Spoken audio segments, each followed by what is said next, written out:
The air was thick with the smell of rain and fear. Police sirens sliced through the night in Cologne, Germany. It was March 2001.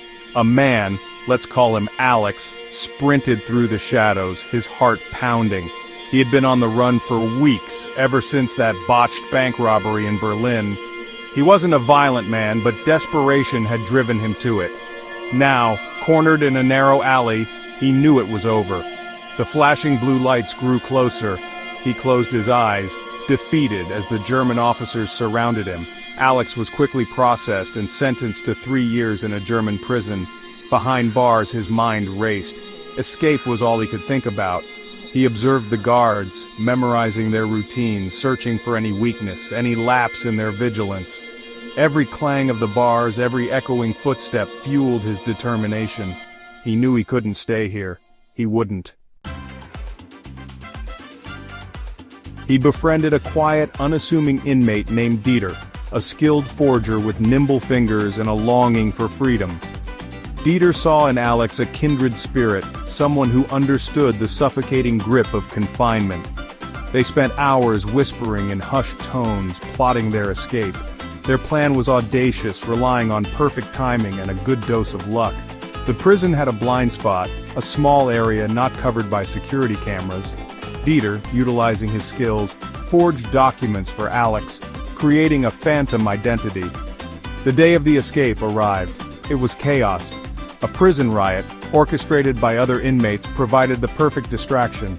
Amidst the shouting and the clanging of metal, Alex, disguised as a maintenance worker, slipped into the blind spot, melting into the shadows.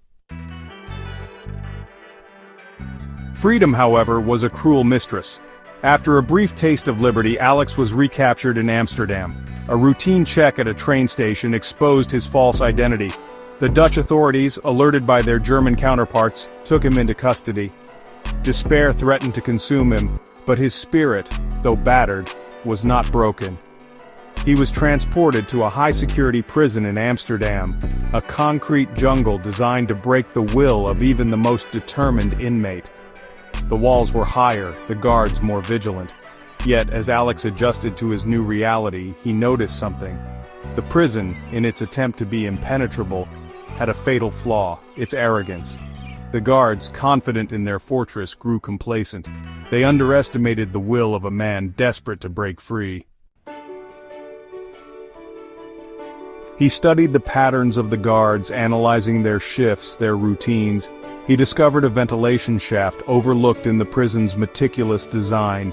It was a tight squeeze, a claustrophobic's nightmare, but it offered a glimmer of hope. Over weeks, he patiently chipped away at the metal grating covering the vent using a makeshift tool, fashioned from a toothbrush holder and a metal shard. He worked only during the guards' rounds, the scraping metal masked by their heavy footsteps, his progress measured in millimeters. One stormy night, with the wind howling outside and the guards seeking shelter from the downpour, Alex made his move. He wriggled through the opening, the rough metal scraping his skin. The fall, when he reached the other side, was bone-jarring, but he landed on the soft earth, the rain washing away the grime of confinement. He was free again,